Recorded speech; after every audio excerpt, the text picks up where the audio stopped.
Bonjour tout le monde. Alors là, on vient d'arriver chez Ikea, donc on a refait le même trajet pour que la dernière vidéo, le road trip. Euh, on a parcouru 79,3 km et on a eu une consommation, je vous dirai après, au niveau des conditions, on a eu de moins 21 degrés et en arrivant ici c'était moins 10, donc tout entre moins 10 et moins 20. Donc c'était assez extrême, on a mis le chauffage dès le début. Comme je vous ai montré dans une vidéo, donc sur 2 de vitesse et puis sur milieu plus un au niveau du chauffage. J'avais ABRP et ABRP a dit que j'arriverais avec suffisamment de batterie. Du coup, j'ai enlevé le mode éco et j'ai roulé aux limitations, donc 110, 100, 130 au niveau du compteur pour être en vrai à 120 et à 100. Donc c'est vraiment top, je suis arrivé avec 34%, on est parti avec 90%. Et là je vais vous montrer l'écran avec les consommations. Donc là comme on peut le voir, là on est dans le parking, donc moins 7, 79,3 km.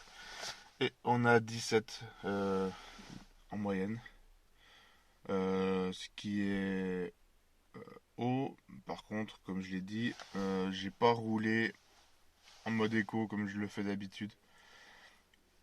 On verra pour le retour aussi. Mais c'est quand même intéressant. C'est intéressant. Alors, on est arrivé. Ah, je vous ai spoilé le résultat. Donc, on a parcouru 164,7 km. Il a fait, pour le retour, il a fait entre le plus bas que j'ai vu, c'était moins 8 et 0 degré. Et le soleil qui est revenu. Puis là, je suis tout fait en mode éco. Je voulais arriver avec le plus de pourcentage possible à la maison.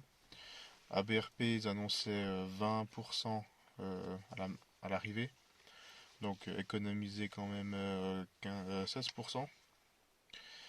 Et en roulant maximum à 100 en mode éco et tout ça.